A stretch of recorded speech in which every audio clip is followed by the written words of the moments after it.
Hey friends, if you're interested in hearing the latest news about the reconciliation process and immigration, watch this video. In this one, I'm going to take you into what's happening now, right? The last time we met, or the last time I did a video, I informed you that a senator has come out publicly stating, a Senate Democrat came out publicly stating that he will not support the 3.5 trillion reconciliation plan that is on the table right now before the U.S. Senate and on the House side. So what happened since then, right? Because things are developing each day here in the U.S. around this issue. So we're going to dive into the latest and what's going to happen over the next day and actually over the next few days. So watch this video all the way until the end. For those of you who are new to me, welcome. I'm Latoya McBean Pompey, an immigration lawyer in New York, working with clients all over the U.S. and in many different countries. Contact us at McBean Law so that we can look at your case and see how we might be able to help you. Visit me also, or I should say, follow me also on Instagram at McBean Immigration Law, where I do more videos, short videos on different immigration topics. All right, so let's jump into it. So Senator Manchin said last week that he does not support that large 3.5 trillion reconciliation package at that size. He's looking at something a lot smaller, supporting something smaller. And another senator out of Arizona, Senate Democrat, also said something very similar, that it's just too big. She won't support it in this way. Now, the Senate need all Senate Democrats to support reconciliation in order for this to happen. So what's going on lately? Well, first of all, friends, and let me take you into this. First of all, let's go here actually. Axios is reporting that Senator Manchin is now saying, well, maybe I'll back reconciliation. I will back it, but it has to be at 1 trillion. It has to be at the $1 trillion dollar level. And so discussions are obviously happening behind the scenes. Negotiations are taking place with respect to the size of this package. But apparently he is privately telling the White House and congressional leaders that he will support 1 trillion. And so what does this mean for the immigration line item that's in there, which is 107 billion for immigration programs again that would provide a lawful permanent status to qualified immigrants? What does it mean for them? Right now, we don't really know.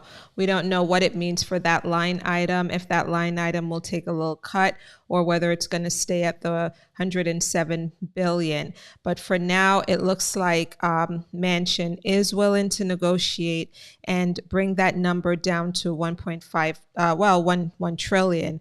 And according to Axios, at most, he's open to supporting 1.5 trillion. Sources familiar with the discussions say, and then the article also say 1 million. So we'll see how this shakes out, obviously, right? How will this shake out over the next several days and weeks is something that we're going to be watching very closely.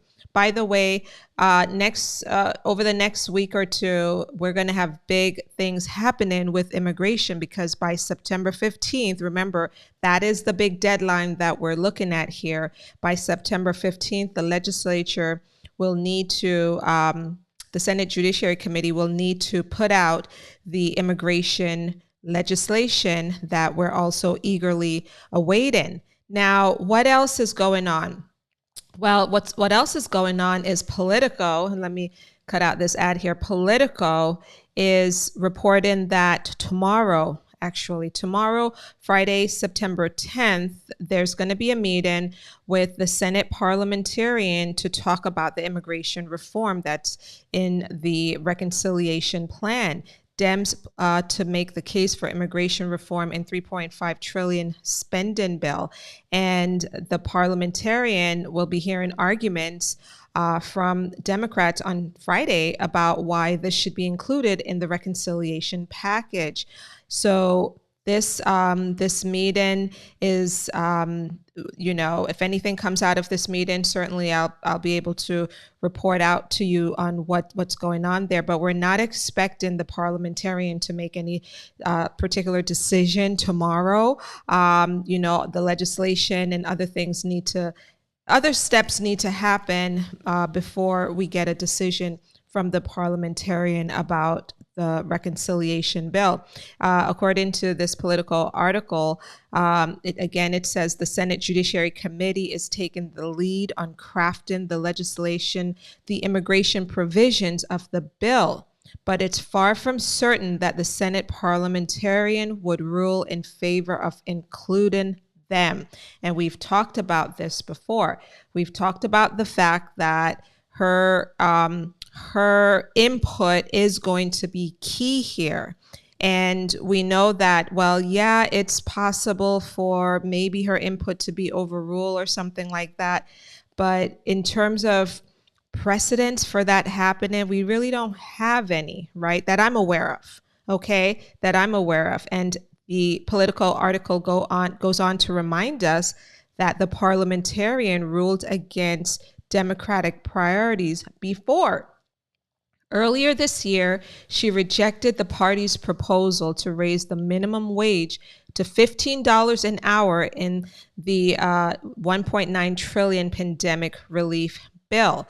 So that's what's happening there tomorrow, I should say. That's what's going to happen tomorrow. So we're going to watch for that. And then lastly, what's going on from the White House, right? What is the White House saying with respect to these issues? Well, yesterday, September 8th, President Biden had a press conference. And during that press conference, he said, I want us to finally provide Dreamers, TPS recipients, farm workers, essential workers, a pathway to citizenship. So here we have the president weighing in on the fact that those are the groups of people that he wants to see reconciliation help. Now, there are speculation about, what's in the legislation, right? There is some speculation, guys. I see the speculation on Twitter about some of the reforms that are maybe part of the reconciliation package. I'm not speaking about any of the speculation at this point. I'm waiting patiently to see the actual legislation, to see what is or is not included in it. So stay very close, stay in tuned, I should say, to these videos as I put them out before you. Also, friends, get on our calendar. As I always say, if you have an immigration issue, problem, questions, contact us so that we could help sort things out for you and see how we might be able to help you. Also, get on our email list, by the way. Get on our email list. Visit McBeanLaw.com. Scroll all the way down to the bottom. Sign up for our e-news, or click the link below. Sign up for our e-news, because we send out really good Q&As each week, in addition to more immigration news summaries. So, guys, thank you so much for watching me in this video. Share this with other people. Like it. Comment below. Let me know your thoughts. And, friends, I will see you in the next one. Bye-bye.